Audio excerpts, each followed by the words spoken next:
الجزائر التي كانت عنيفة ولم تخف غضبها الشديد من قرارات مجلس الأمن بشأن الصحراء في عامي 2021 و2028 التزمت صمتا مريبا بشأن القرار الذي تم اعتماده يوم 30 أكتوبر الماضي، وهو القرار الذي استهدفها أكثر من القرارات السابقة. وهكذا فإن النظام الجزائري الذي أصيب بالصدمة بتلقيه لصفعة تنضاف إلى سجله الطويل من النكسات، بداية هناك الثرثرة وردود الفعل الانفعالية، ثم جاءت فترة المقاطعة والاستسلام، وبعد ذلك جاء وقت فترة الصمت المريب.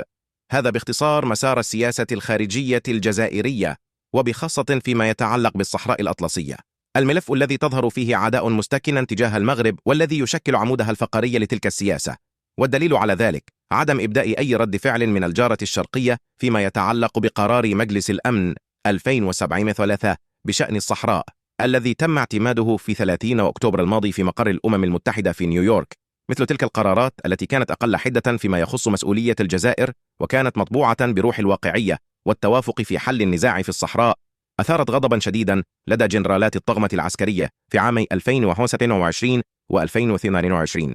نتذكر أنه في بيان نشر في 31 أكتوبر 2022 رفضت الجزائر بصراحة قرار مجلس الأمن الدولي رقم 2600 بشأن الصحراء بحجة أنه غير متوازن ومتحيز، وذهبت دبلوماسيتها إلى حد توزيع مذكرة على أعضاء مجلس الأمن تؤكد فيها رفضها الرسمي الذي لا رجعة فيه للموائد المستديرة التي دعا إليها المجتمع الدولي. هذا الرفض تكرر بعد اعتماد قرار مجلس الأمن رقم 2634 بشأن الصحراء في 27 أكتوبر 2028. المثير هو أن الجزائر انتظرت أكثر من يومين قبل إصدار رد فعلها لتقول ماذا؟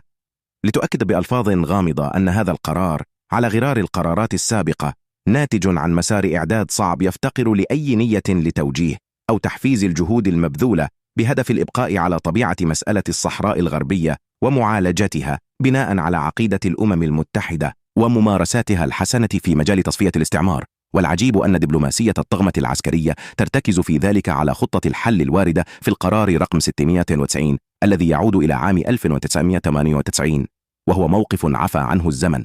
هذا العام يبدو أن النظام الجزائري والذي يشعر بأنه أصبح يفتقد لمسار التاريخ يعاني من عجز لغوي، حتى لو كان ذلك فقط لانتقاد الاختراقات الدبلوماسية للمغرب وإهانة المستقبل مرة أخرى.